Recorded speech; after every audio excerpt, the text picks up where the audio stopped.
Iran దగ్గర ఉన్నటువంటి 450 కేజీల యూరేనియం ఏదైతుందో దానికోసమే కదా ఇంత యుద్ధం జరుగుతుంది.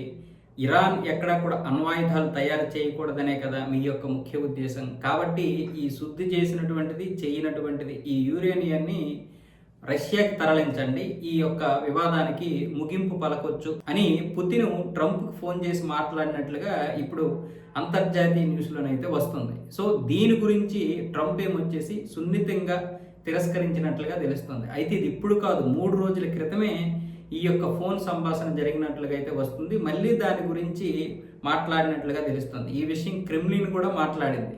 ఈ యుద్ధానికి ముగింపు పలకాలంటే రష్యాకి ఆ శుద్ధి చేసినటువంటి యురేనియం, అలాగే శుద్ధి చేయనటువంటిది, శుద్ధి చేసింది 60%, చేయింది 40% ఉందన్నట్లుగా తెలుస్తోంది. అయితే ఈ 450 కేజీలు రష్యాకు వచ్చేస్తే మేము భద్రపరుస్తాం అన్న విధంగా రష్యా చెప్తే వింటదా అమెరికా?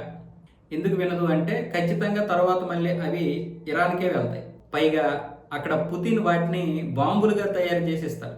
అది అమెరికాకి తెలుసు. లేదనుకుంటే రష్యా తన యొక్క ఆయుధాగారాన్ని పెంచుకోవడం, ఏదైనా ఇప్పుడు అమెరికాకే నష్టం.